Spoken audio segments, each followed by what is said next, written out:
There are 4 joints of the body that are important for walking, but in most people over 50, those joints are stiff and immobile. In this video, I'm going to show you how to fix those joints so you can walk better with less pain. If you don't know who I am, my name is Harlow and I'm the Over-Fifties specialist physio here at HT Physio in Farnham. And today we're going to be talking about how to fix the 4 most important joints of the body for better walking. Now I'm going to show you some exercises to fix those joints in just a moment, but before I show you them, I just need to let you know that these exercises are not suitable for everyone. Make sure you get checked out by your doctor before you give them a try, and if they cause you any pain, just avoid them. Anyway, let's have a look at the joints and the exercises now. So here are the 4 most important joints of the body when it comes to walking. We're going to talk about each joint in turn, and then I'm going to show you how to fix them. So the first most important joint for walking is the big toe. And the big toe joint is one of the crucial joints of the body for walking because we use it every time we push off. If you look at this foot now, I've exaggerated that movement, but when we walk, as we push off, the big toe has to go into extension to propel us forward. So extension is this movement here when the big toe is coming up towards us. And for many people, because of arthritis or just general disuse, that movement is incredibly stiff, which means they can't walk as they were designed. The second important joint for walking is the ankle. And the ankle acts similarly to the big toe, but we need it for 2 different things.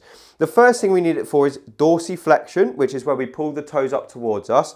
And we need that because as we swing our leg, if we don't pull the toes out the way, we're going to catch our toes and trip. So for people who don't have very good dorsiflexion, they trip more than people who do. So we need dorsiflexion to swing, and then we need what we call plantar flexion to push off.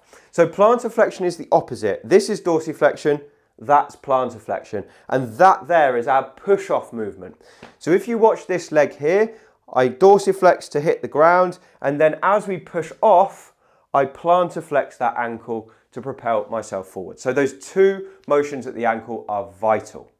The third joint of the body that's super important for walking, of course, is the knee. And anyone who's had knee pain will tell you that when they have a bad knee, it's very difficult to walk. Now, the most important movement of the knee when we walk is actually extension, which is the ability to get a completely straight knee like this. When we hit the ground like this, we have an extended knee. It stays extended throughout the movement and then it only bends as we swing it through. So we don't need that much flexion to walk, but you do need almost maximum extension, otherwise you're going to end up with a limp and other joints of the body have to compensate. And then the final joint of the body that's really important for walking is the hip. Of course, our hip has to flex to swing the leg forward and it has to extend to push us back off like that. So those are the 4 joints. Those are the problems involved. People get stiff in all of those movements. So let's have a look at how to fix it now. So the first thing we're going to fix is that stiff big toe. And the movement we're trying to improve here is this, which is extension, because we need that to push off from the ground when our toe is on the floor. So this is a simple exercise that anyone can do.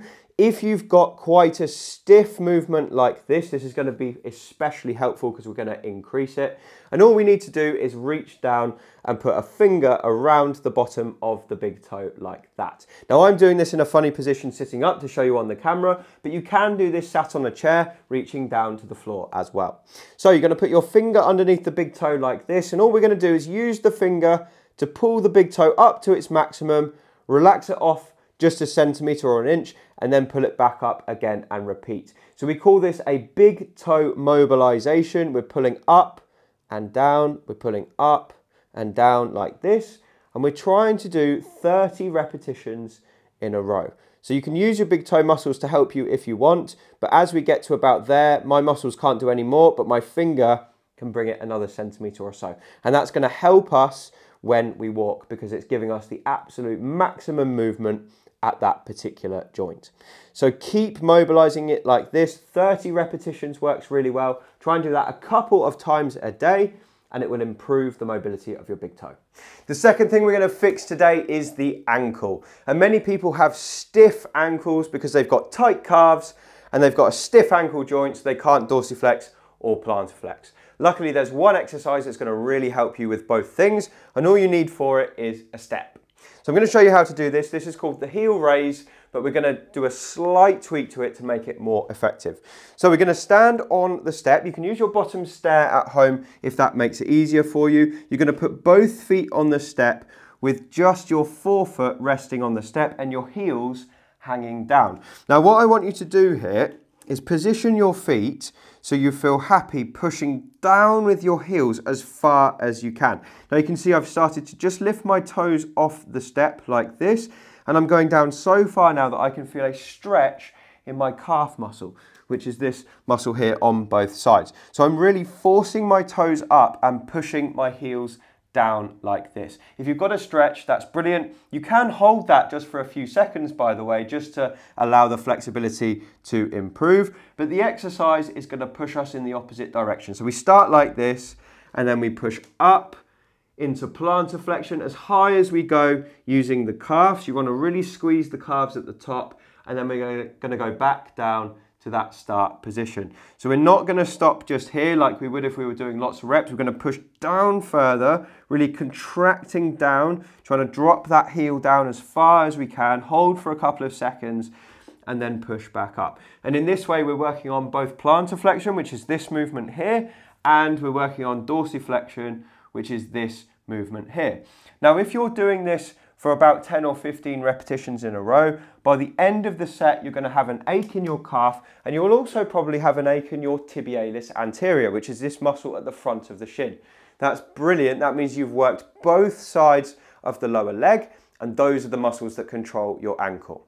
So do that for about 10 or 15 times in a row. You can do that 2 or 3 times a day for best results, and that will improve your ankle mobility and strength for better walking.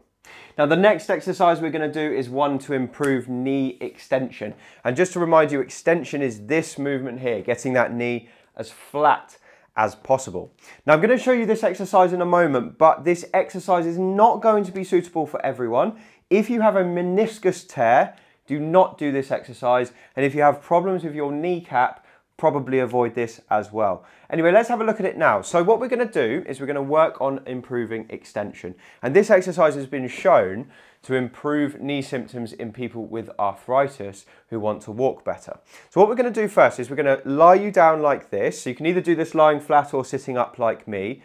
And you're going to put a pillow or a rolled towel underneath your ankle at the bottom of the leg to be worked. The other leg can bend like this just to keep you supported. And you can see already my leg is hanging down as straight as possible. And the effects of gravity are just bringing that knee down nice and straight. Now the exercise is very, very simple. We're just going to push down towards the bed like this by extending the knee and tensing the quad muscles like this. And you'll see here that what's happening now is I'm getting almost like a sagging of the knee down towards the ground. And this is helping me to go into a slight, what we call hyperextension. Now, not everyone can hyperextend. I can. I've got about 10 degrees of hyperextension. If you don't have hyperextension, don't worry. Some people just don't have it. But trying to encourage that extension movement can really help you when you're out walking, because you'll be able to walk with a straighter knee. Now, if this exercise causes you pain, again, just avoid it. But for most people, it's comfortable. You're going to feel your quads working. And you can see what I'm doing here is pulling my toes up towards me, contracting the muscle, holding for 3 to 5 seconds. Doesn't really matter how long. And try to do 10 or 15 repetitions of this, just progressively allowing that knee to get flatter. You can see actually the back of my knee is almost touching the bed now. It's just slightly increased the more and more I do, and that is what should happen for you as well.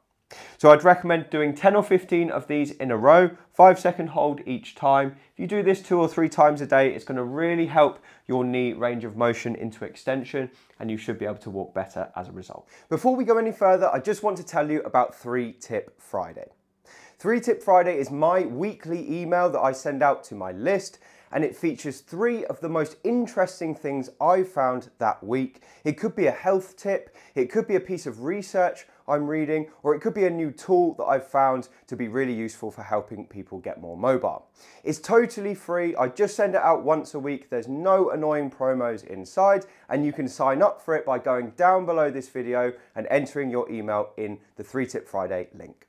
And then the final joint we need to improve today is the hip. And we're looking at both flexion and extension movements. And the exercise I've got for you today is called the skateboard. And I call it that because we're going to imagine that the standing leg is on a skateboard and this leg here is going to propel us forward. So stand next to a wall, one hand on the wall like this. Keep a good posture. We definitely want to avoid using our lower back for this exercise. You can put the other hand on your hip and you're going to come up forward like this and then push back behind you.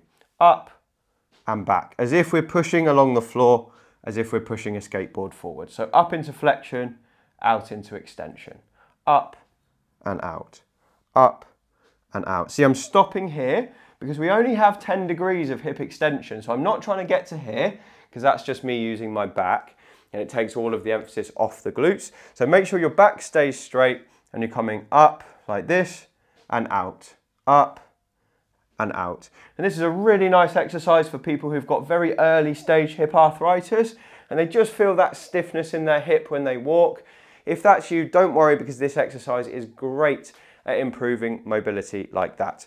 So if you're going to be doing the skateboards, I would do probably 10 or 15 up and outs at least 3 times a day, just because the hip tends to get stiff when we sit for too long and many people spend their days sitting.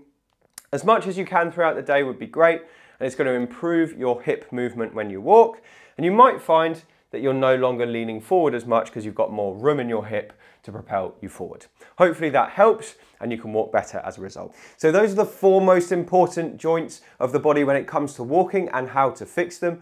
I hope you found this video useful. If you have, do drop a comment below and let me know you found it helpful so I can make more content like this if you liked it.